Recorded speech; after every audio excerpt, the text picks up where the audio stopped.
Hey, welcome back to Diabolic Shrimp, the least professional talk show on the internet. I'm your host, best-selling author and comic creator Josh Grant, and today we have a very special guest, Chris Hepler, who has worked on these big hits video games like Mass Effect and Star Wars: The Old Republic. Someone who's honestly influenced my own writing as a writer and my own creations, and so I'm super thrilled to talk to him today about some of those things.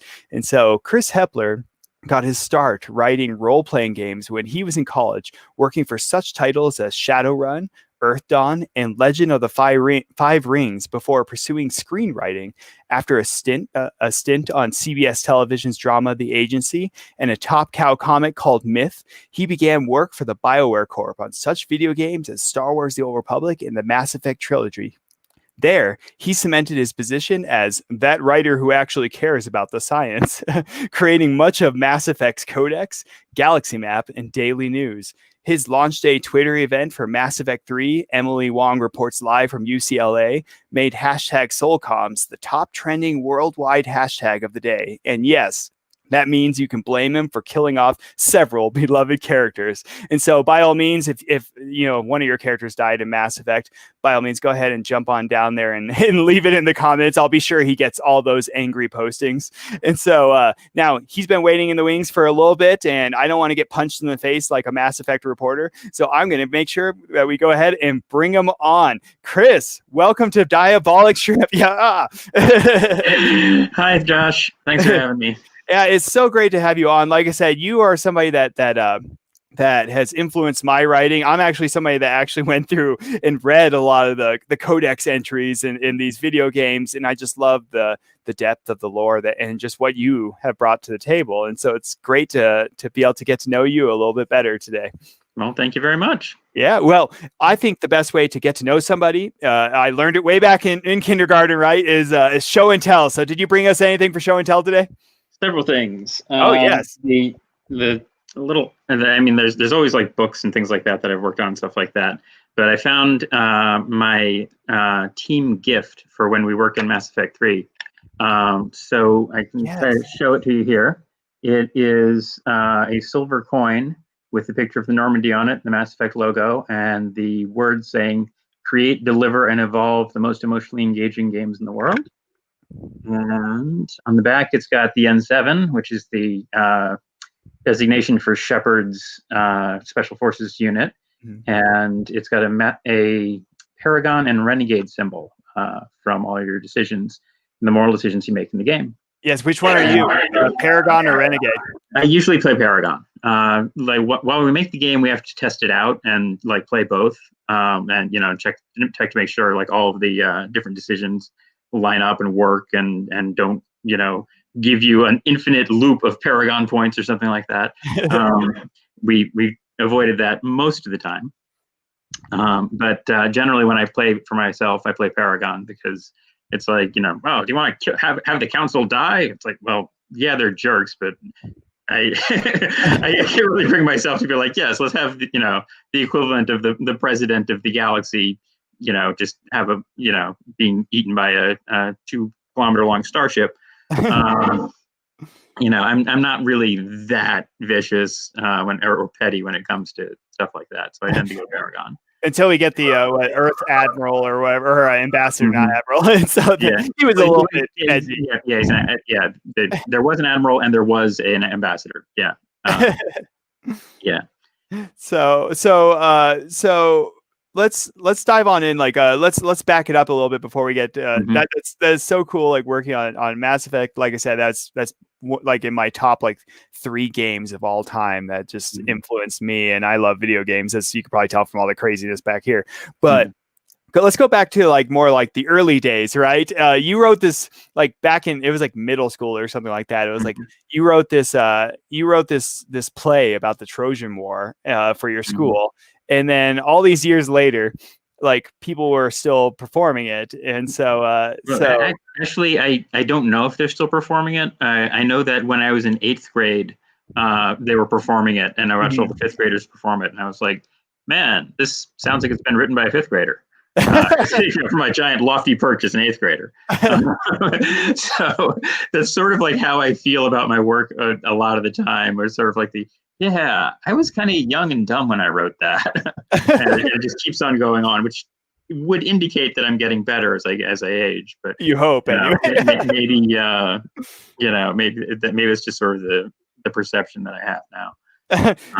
So like what like so your feeling was like, right, this sounds like it was written by a fifth grader. It's like Yeah. how do you feel now though, like when you see like your work on display, like when someone's like playing Mass Effect or talking about it or something like that, and like how do you feel when you like see that now? Are you still like that sounds like it was written by a fifth grader? No, usually there's I'm pretty proud of most of the work we do now since about 2005 on. I think my work has kind of matured a bit. Excuse me. But there's points of things like when I look at the galaxy map in Mass Effect 2 compared to the galaxy map in Mass Effect 3, I paid a lot more attention to harder numbers.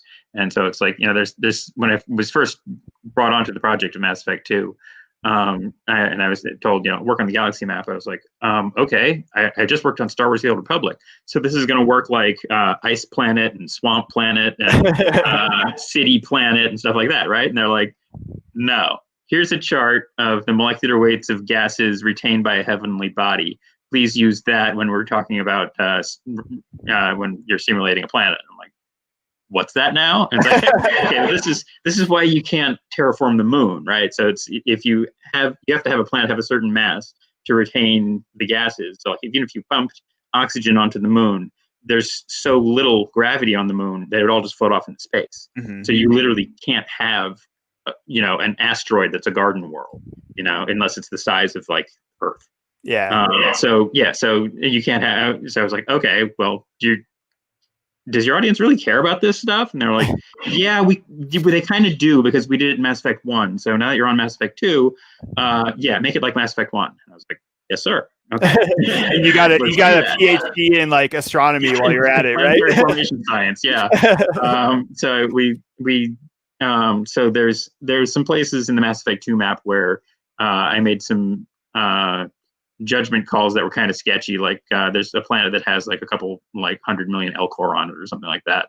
And I was like, yeah, that's the population of the United States. That's, pretty small colony compared to like an actual garden world. And then it was like, no, actually, the Elcor don't leave their planet so much according to the lore and stuff like that. It's like, okay, so that's just pretty much I don't know if it's completely a mistake, but it's a sort of continuity thing that you have to add more depth to in order to explain, which is basically a mistake. Chris Hepler is very good at helping out the Elcor. So like, all right, so I mean, like, so yeah, you were kind of handed this and you had to go like super in depth, right? And like, so like, I mean, did you get that kind of from your roots? Like I know you used to work on like role playing games, so yeah. So like, which of those was like your favorite working on, and like, what did you get out of that? It's hard to say a favorite of the games that I'd be working on, because I really enjoyed all of them. I mean, like, but like the tone is very different between like Paranoia and Legend of the Five Rings, because like in Paranoia, you're in a comedy game where shooting people with lasers is sort of like a squirt gun fight, and you don't care. And it's very much a, I shot you, no, you didn't. Okay, well, zap. If we wrote a rule when we were trying to write my wife and I were writing the third edition of the game at one point, and that we said that if it's funnier for a character to die, they should die. If it's funnier for them to live, they should live. And so that was just sort of the attitude we kept throughout the entire process of writing. But then we got into something like Legend of the Five Rings, which is like samurai fantasy, where you would have like these beloved characters who knew they were going to die because they're samurai. Their entire purpose is to serve their lord, and if their lord says kill yourself, you take out the wakizashi and stick it in your stomach and have your best friend cut your head off. And you write like a final haiku, like it was in the character sheet. It was so it's also a really great game to play, but it's completely different than Paranoia. And it's also completely different than Shadowrun, because in Shadowrun, you would occasionally have honorable characters, but most of the time you're a criminal, and you would kill people for money, or you would occasionally you'd save people for money or get them out of a terrible corporate contract for money or stuff like that. But there was the difference between that and Legend of the Five Rings was just huge, you know. Very, very much in Shadowrun, you would have self-interested player characters. Yeah, well, and that's what I liked about like you know, things like I used to play like Dungeons and Dragons. I used to play like Exalted, and so it's like I love like the difference between those where it's kind of like similar. It's like where it's like Exalted was more like trying to like keep your like, you know, your strength like hidden versus like Dungeons and Dragons is trying to like up your strength and be out there. So it's kind of like it was kind of that back and forth. So from there you made like the leap into working with like with BioWare on like big hit titles like Mass Effect and like Star Wars: The Old Republic. So like was that daunting to jump in with these like giants in the industry, or was it just kind of like another day at the office? Well, Star Wars: The Old Republic was a little daunting because we knew that, you know, Star Wars was a property that everybody loved, and we wanted to try and get it right. And you did. Well, yeah. But the thing was that was the result of a lot of first drafts getting thrown out, where he said things like, you know, you want to have the fantasy of like, okay, if I'm playing the Sith Warrior, I want to be Darth Vader. So don't give me a quest where I have to go bake somebody a pie. Okay. we want to have a quest, and don't even like have a quest where, you know, the Sith guys who have been chewed up by the Colicoids, and they're saying, okay, you know, we need somebody to go in there and kick their butts and stuff like that. You know, we wanted to make sure that it's not because they're weak and cowardly, because in the Imperial military, it's like, oh, you're weak and cowardly, huh? Bam. Yeah. You know, and you know, so we had to figure out reasons for things like in that particular quest, that you couldn't just do that. You would say things like we would give you a dialogue option saying like, well, shoot the mouthy one and the rest of them will fall in line. And the guys would have to speak up with saying like, sir, we already did that. We shot where we can. And, you know, speaking solely for myself, I don't think this is the best option, you know, and stuff like that. And they would be very deferential to you to keep that fantasy up, because, you know, people don't talk back to Darth Vader because Darth Vader tends to kill them. That's how I run this show. Actually, you know, it's like everyone has to show me deference. So, so we had that sort of fantasy, and we had the you know, like for the Jedi and stuff like that. We would not have like you know, like there were some drafts where we had like, you know, and here's this guy working for the rebellion who's or the Republic who's you know, racist towards the Sand People or something like that. It's like, no, they're basically the good guys, and this is basically a game for, you know, like people who are 13 and older. Let's just wipe that out and give me another personality, and, you know, put that on the quest giver and make that happen. You know, I was like, okay, yeah, so we want to make that happen.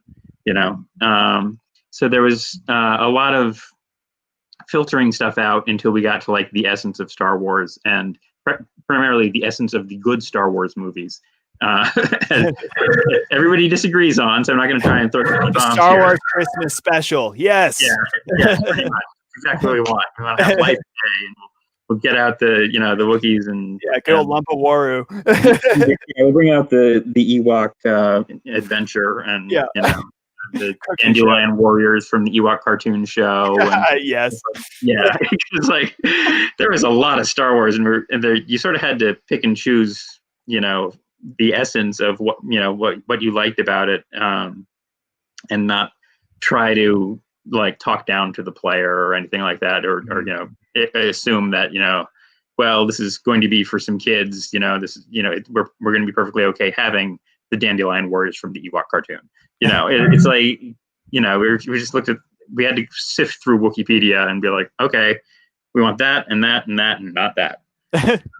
So going, I mean, that blends perfectly into this next bit, like between like Mass Effect and Star Wars, and like, did you like prefer like kind of working in a brand new universe where you got to kind of like create pretty much everything more or less, or like, did you prefer working in an established universe? Now I know you came on to like Mass Effect when it was already sort of established, so it's like you already are kind of doing that. So like, but like did you prefer kind of like having a little bit more leeway there, or did you prefer kind of actually having those kind of like guides like Star Wars, we can look something up and kind of throw it in there? It's good to have guides, I think, in when you're working on a project with other people. Excuse me, because basically, like trying to coordinate a group of like 9 writers on one project, you pretty much have to be able to police each other and have something that solves arguments of saying like, okay, these are the pillars of execution that we want to adhere to.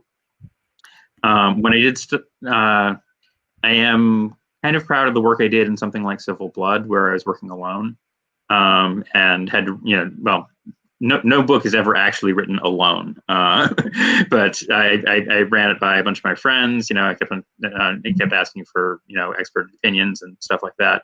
But I built a world where it is similar to our own, but just a generation from now, and with no actual date specified of what year it is, because I didn't want to date it too much, because otherwise you end up with the Cyberpunk 2020 problem of 2020 and Terminator 1997. I love Cyberpunk 2020, by the way. It's a really fun game. We actually I actually had a birthday party this year in which we played Cyberpunk 2020. Welcoming ourselves to the retro future as all the Cyberpunks went back to their high school reunion and had it attacked by Arasaka troops. You'll have to get Keanu Reeves to come by, with like Cyberpunk 2077 coming up. Sure, just swing on by. I'm hyped as heck for Cyberpunk 2077. Oh, me too. I was like, I'm pretty psyched myself. Yeah. So for you though, so like so it's like, I mean, you kind of bled into it. You mentioned Civil Blood, which I really want to get into too, which is a novel you created. It's your own world that you got to create, and so like who or kind of what was the like your favorite world or character you got to create? I enjoyed writing Civil Blood a lot. I basically wrote it whenever I wasn't enjoying my day job, so it took like many years for me to write the book, because most of the time I enjoyed my day job. Trying to choose among the many properties that I've worked on, like Mass Effect and Legend of Five Rings and Star Wars and stuff like that, choosing among them is kind of hard, because it's like each of them have their own strengths and weaknesses. Civil Blood I enjoyed a lot because I had complete control over the story, and I could build stuff in the backgrounds, and I could actually nerd out about saying like, well, there are these court cases that provided precedent and things like that, which the main plot of Civil Blood is the vampire rights trial that had a profound impact upon the United States when in the future, when the book takes place. So I was able to sort of backdate stuff and say like, okay, well, around here it's when the protagonists were born. Around here, somebody threw a bomb into the Supreme Court, and everybody, all the political parties went crazy left and right. And around here, were the precedents set and stuff like that. So I was able to come up with things like the precedent for the case that I keep on having stuck in my head is a case where there was an actual case in our world, like the real world, of somebody who had HIV and who was committed to a mental institution because she was a sex addict, essentially. And they knew that if she was going to get out, she was going to infect people. And it came up in a constitutional law class I was taking at Johns Hopkins, where they said, well, what can you do here? Can you actually confine somebody indefinitely because they're going to go out and have sex? And is it a danger to herself and others, or is it going to be a violation of the constitutional rights? Because you can't really put a law on that, and you can't hold them you can't confine them indefinitely just because of something that's going on in their head, which could interact with a virus. So taking that sort of case and putting it in the background and saying, okay, we had a law that sets that precedent. so that the trial, when it actually comes into vampire rights years later, they'd have a argument for why you can say vampires don't have constitutional rights and can be confined whenever we need them to because they're dangerous. Or is it going to be something more along the lines of other trials of saying there's a whole bunch of there's no court case that actually says you are human or you are not human, because I'm definitely not human. Yeah, definitely. Because it's such an inherent thing that we've never really had something close enough to it that we have to legislate it. If we say like, okay, well, this is a chimpanzee, he's not going to get any different. He's not going to be he's not going to change species or anything like that.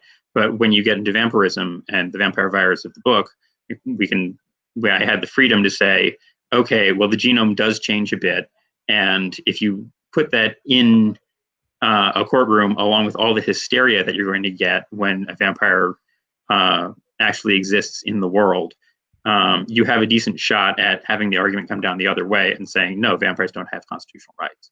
Yeah, well, it was interesting. Like I read Civil Blood, and I love Civil Blood, and that was one of the things I was excited to talk to you about today. I always love the depth you bring into things, Chris. You brought all this depth into Mass Effect. You brought all this depth into Star Wars, and I was one of those people, like I said, that read the Codex, and you kind of applied that to Civil Blood, and just like this idea of like vampirism and like. And I just thought it was like really cool that it was couched in this like court case, and it was kind of similar to X-Men in a way. It was that question of like, what is a human, and how should we treat each other? And it is where we're getting in real life with robots. Like actually there are these questions now actually of like, if a robot kills someone, who's to blame, right? Yeah. And that's kind of one of those questions you kind of like asked in the vampire book. So let's go to let's jump to Civil Blood real quick. I'll share actually like the hold it up to like let everyone see like Civil Blood by Chris Hepler. Check it out in the link below. Actually, you can get directly there if you'd like. And so but I always love to do this. I take like the first lines of any book, and you add like you read the first couple of lines, and then you add like, and then the murders began, because it makes it so much more dramatic. So here we go. Like we'll see if it stands up to the test. I don't like vampires. Underhanded politics are the idea of being put down like a dog, but the little stick in my hand tells me I can't avoid any of the three. And then the murders began. That actually works really well, actually. Yeah, there actually are quite a few murders in Civil Blood. Well, and I loved it because you have this like deeper like court case that you were kind of just talking about, and this deeper like morality to it. And on the other hand, you have like really fun characters. You have it's like and like, the struggle of like, I'm a vampire. Do I kill another vampire just to cover my tracks and that sort of thing? And so tell us a little bit about Civil Blood. Just, I mean, you were just telling us, but kind of what's the general premise, like aside from the court case? Generally, the way I usually pitch it is it's the class action vampire rights trial that determines who gets to be called human, and it's told by the people who are assigned to kill the plaintiff. So like any court case. Pretty much. Because I do want to emphasize, I mean, like the big question is, are vampires really considered human, and how does the bulk of humanity react to that? But it's told by it's very much an action sort of story as well. So it's sort of like a legal drama, if the drama also included people who assassinated vampires for a living. So it's a little different than something like the Umbrella Corporation in Resident Evil, where the corporation comes out and there's an outbreak. There's all the usual tropes of the near future plague, or really a pandemic of vampirism, because there is a vampire virus in it that is supernaturally basically it's a Lissa virus, and it's modified by chi, which is more or less magic for our purposes. and it gets out. But the major inciting incident that happens is that a lawyer named Morgan Lorenz says, okay, we're going to sue these bastards because, if you think about, the liability that the corporation now has, they're on the hook for medical negligence and willful and wanton conduct and wrongful infection and things like that. And he would be able to represent as many people who got infected in the class action lawsuit. And he's going to be like this, the corporation's worst nightmare. Because you don't want to get sued for like being a vampire. Yeah. It's happened to me once, and it's terrible. And basically, they say it's cheaper to kill him. So that's why the main action of the book occurs, where Infinity, who is one of their sort of black ops vampire hunters, gets herself infected by punching a vampire in the teeth, and his saliva gets into the blood in her hand, and she realizes that she's pretty much going to be batting for the other team soon, and she's teaming up with Raneth, who is the male lead, who's sort of a hitman with a medical degree, as well as the biomechanically based magic powers that's common to the magic of the universe. And the two of them essentially realize that they're going to have to quit their jobs, but nobody quits their jobs in this corporation. It's sort of like quitting the mafia. So it becomes dangerous for them as well. And it's like Radio Shack. Yeah, the what? I said it's like Radio Shack. No one quits Radio Shack. Bye. We're out. No problem. And it's like, no, that's not how it works here. So you have this awesome like cast of characters in there, and you have this awesome like world, and you gave us that inspiration of the idea for it, right? Kind of came from this real life actual like case, right? And so you're this incredible world builder, as we've seen over the course of your career. And so how is that translated into your own novel? Well, I made sure to have as many. Basically, I took where we are now, and then I tried to move it 20 years into the future after a key breakthrough was made, in which essentially people harnessed magic with science. There is the magic, which is basically chi, comes from the Asian idea of there's an energy that flows through all living things, and it's sort of controlled by your breath. Uh-huh. And it's in real life, it's not actually magic. It feels like it's magic because you sort of like are adjusting things in your brain to be able to move your body a little differently. And there's legends of martial artists who can do things like move a puff of air and knock somebody down across the room and stuff like that. But that's basically BS. There's legends of that, but you could see sort of how people thought about that if they sort of rewired their brain a little bit, and they could do like the 1-inch punch, which is not a myth. You basically have your hand really, really close to the target and stuff like that. And if you squeeze if you go into enough of a trance state, essentially, you can squeeze like all of the muscles in your body from the foot all the way up through the body into the hand and hit somebody about as hard as you could by kicking them with, using the largest muscle in your body, which is the thigh. And you can do funky stuff like that. But if in my world, somebody who is the Jessica Ulan, who's the pioneer of chi-based magic, basically figured out that, acupuncture and martial artists, did actually tap into something. And the only thing was that the needles in acupuncture go into the doctor, not the patient. And you wire yourself up with what's called a stim web, where you can use an electrical stimulator, and you could basically take the art of magic and turn it into a science. And after that happens, you start they have all sorts of breakthroughs in medical advances and stuff like that. And Raneth is one of the people who figures out how you can apply that to military intelligence and, taking somebody out with magic. Which makes him one of the more dangerous people in the universe. So I had all that backstory. That happens over the the generation between our time and theirs. And then when they were experimenting on very, very small, basically the smallest thing they could, which is viruses, and saying, okay, let's try and get this to see what happens if we add a little yin within yin key or something like that. Or G, excuse me. It's spelled QI, but it's pronounced G. So that always catches me. So they experimented on it, and they said, okay, we're going to try and modify this virus with it because it's just a little cell protein and RNA and stuff like that.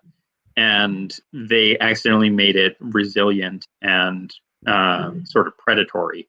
And then the virus gets out, causes the vampire plague, which is VIPS, or virally induced hematophagic predation syndrome. And which by itself is kind of, you know, a loaded word, because it says predation syndrome in it, and everybody, as soon as they hear that, they freak out. And, you know, there's all sorts of vigilante gangs and stuff like that running around trying to look for vampires and eliminate them. So I tried to have so we're getting back to the world building question of how did I do the world building, right? So I knew I wanted magic, I knew I wanted vampires, and I knew I wanted to have, once you have those two sort of unbelievable premises, after that you take it completely seriously. And you would basically say, okay, how would people react to something like this? It's like, well, they find out that vampires exist, gun sales go up. And, you know, everybody who has a studio for you know, mass media will start talking about it. And so I put in layers of like interviews that people would have. You know, like we have radio interviews for like what the equivalent of National Public Radio in the future. I think it's called National Crowdfunded Radio. And oh, we lost Chris for just a second. So sorry. This is why we're the least professional talk show on the internet. You know, our internet connection kind of goes out a little bit now and then. In the meantime, hello, Joseph, and the other people that are down in our comments. I appreciate all of you.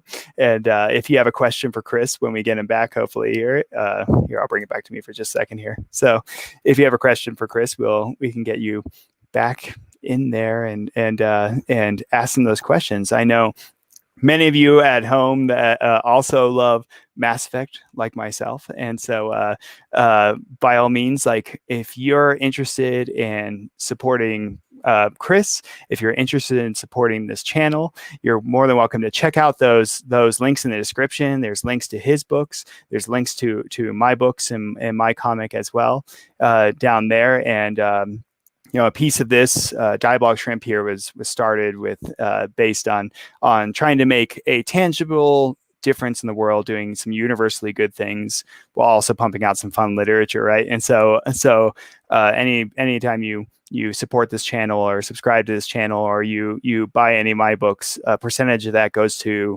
good things like, you know, childhood disease research and for cures for childhood disease and breaking the poverty cycle. So sadly, it looks like we might have lost Chris for the day.